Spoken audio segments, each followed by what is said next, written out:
Assalamualaikum warahmatullahi wabarakatuh. Saya Nur Laila, NPM 2019-6101 dari kelas manajemen 3E. Di sini saya akan membahas tentang sistem ekonomi di Indonesia. Sistem perekonomian di Indonesia saat ini.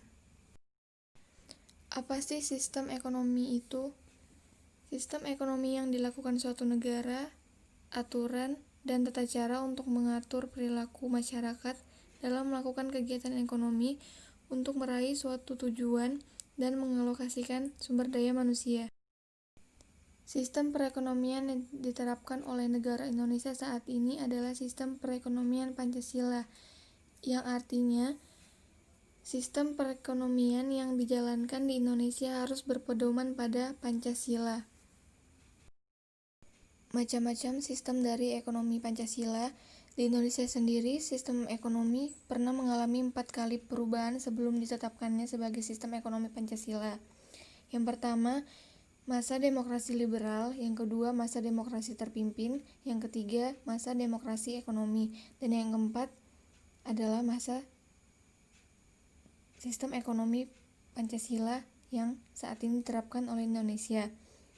Sistem ekonomi Pancasila ini diterapkan dari tahun 1998 hingga saat ini.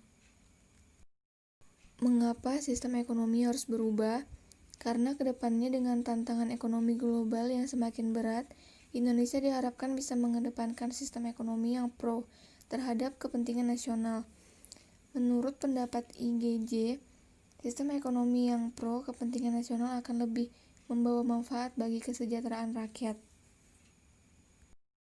Sistem ekonomi Pancasila adalah keseluruhan lembaga-lembaga ekonomi yang dilaksanakan atau dipergunakan oleh bangsa Indonesia dalam menggapai cita-cita yang diterapkan.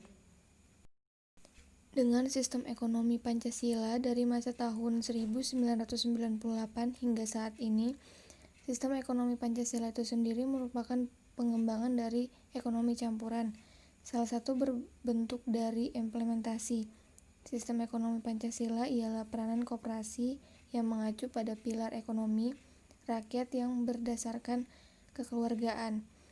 Ekonomi Pancasila merupakan suatu konsep sistem ekonomi yang berasal dari keadilan sosial yang bercirikan keselarasan dan lebih mengutamakan masyarakat dan bukan kemakmuran perorangan. Tujuan dari sistem ekonomi Pancasila adalah memahami isi dari Pancasila, mengamalkan isi dari Pancasila, dan mengamalkannya. Adapun ciri-ciri dari sistem ekonomi Pancasila, yang pertama, kebijakan ekonomi mengedepankan nilai kemanusiaan. Yang kedua, etika dan nilai agama terlibat dalam keputusan perekonomian. Yang ketiga, perekonomian disusun sebagai usaha bersama berasas kekeluargaan. Sistem perekonomian Pancasila memiliki kelebihan dan kekurangan.